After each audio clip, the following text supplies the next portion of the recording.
October 24th, 1929. The New York Stock Exchange at Wall Street. A 38-year-old stockbroker named Walter Thornton is standing on the pavement outside 11 Wall Street holding a handwritten sign. The sign reads, "We'll sell automobile for $100, lost everything in market." His car, worth $200 2 weeks ago, is now priced at whatever a passing stranger will pay. He needs cash. Today. Before the margin call that arrives tomorrow morning converts his brokerage account from a number on paper to a legal obligation he cannot meet. Inside the exchange, the mechanism that will produce Walter Thornton's sidewalk auction has been running for 3 years. The mechanism has a name. It is called margin, borrowed money used to purchase stocks, with the stocks themselves as collateral. When stocks rise, margin amplifies gains. When stocks fall, margin amplifies losses. And when stocks fall fast enough that the collateral's value drops below the loan's value, the broker calls the margin, demands immediate cash repayment of the difference. The margin call does not ask for repayment when convenient. It asks for repayment today. And if the investor cannot pay today, the broker sells the stocks immediately to recover the loan. The selling produces more price declines. More price declines produce more margin calls. More margin calls produce more forced selling. The mechanism is self-reinforcing. Once it begins at sufficient scale, it cannot be stopped by confidence, by central bank intervention, or by the fundamental value of the underlying assets. It can only be stopped by exhaustion, when every leveraged position has been liquidated and there are no more margin calls to trigger. The Dow Jones fell 89% between 1929 and 1932, not because American companies became worthless, because the margin call mechanism ran to exhaustion. America has rebuilt that mechanism at a scale that makes 1929 look like a regional disturbance. Stay with me. To understand what the 1929 margin call actually was, you have to understand the specific architecture of leverage that the 1920s built and how it converted a stock market correction into a civilizational economic event. The 1920s stock market boom was not irrational in its early stages. American corporations were genuinely productive. The automobile, the radio, and electrification were transforming the economy in ways that justified genuine optimism about future earnings. The problem was not that stocks were rising. The problem was the mechanism through which they were being purchased. Margin buying in the 1920s allowed investors to purchase stocks with as little as 10% of their own money, borrowing the remaining 90% from their broker. A stock purchased for $1,000 required only $100 of the investor's own capital. If the stock rose to $100, the investor's return on their $100 was 100%. Leverage amplified gains by a factor of 10, but the mathematics operated identically in reverse. If the stock fell to $900, the investor's $100 was entirely gone, and the loan was now under-collateralized. The margin call arrived. The investor had to produce $100 in cash immediately, or the broker would sell the stock at $900 to protect the loan, crystallizing the investor's total loss and producing a sale that pushed the price lower.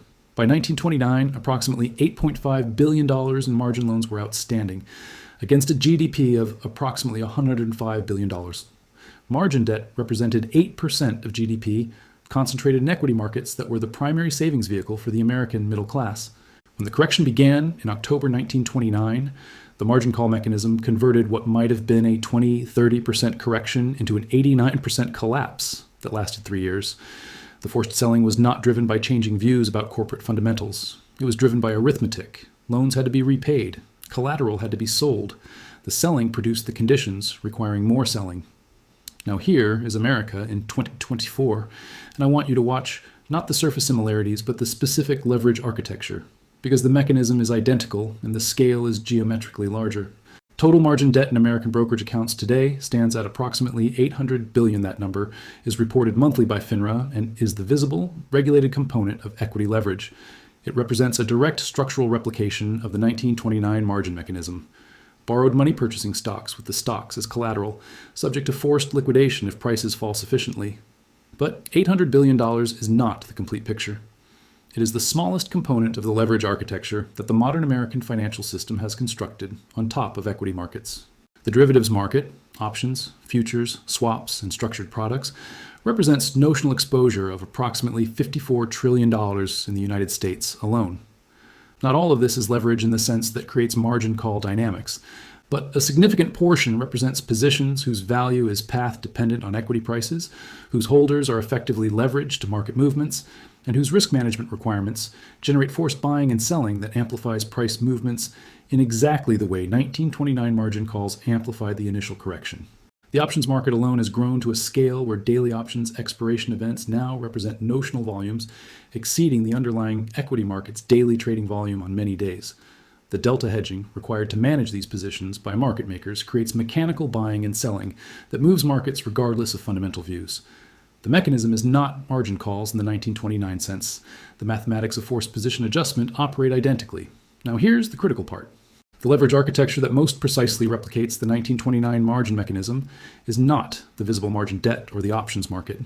It is the $10 trillion in corporate debt that was issued during the near zero interest rate era and must now be serviced and refinanced at rates that the original issuance did not contemplate. Between 2008 and 2022, American corporations borrowed at historically unprecedented rates, issuing bonds at yields between 2% and 4% to fund share buybacks, acquisitions, and dividend payments that returned capital to shareholders at the expense of building balance sheet strength. The logic was rational in a zero-rate environment. If you can borrow at 3% and your stock yields buyback returns of 8%, the arbitrage is compelling. The arbitrage assumed rates would stay near zero. They did not.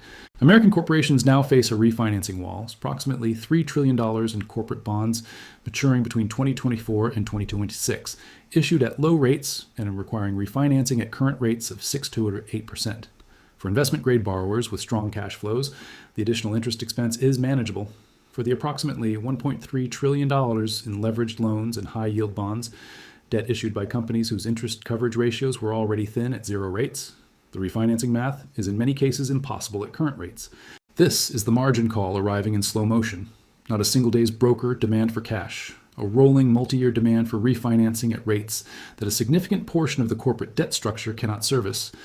When 1929's margin calls went unanswered, brokers sold stocks. When 2024's refinancing demands go unanswered, the equivalent liquidation is corporate assets. Businesses sold, workforces cut, capital expenditure eliminated to service debt that the business model at current rates cannot fund. The mechanism is slower. The cumulative economic effect is structurally identical. Here is the dimension that converts America's leverage architecture from a manageable financial risk into a potential 1929 scale event: the interconnection between equity leverage, corporate debt, and the $36 trillion in government debt that must compete for the same pool of capital. In 1929, the federal government's balance sheet was not a significant factor in the financial crisis.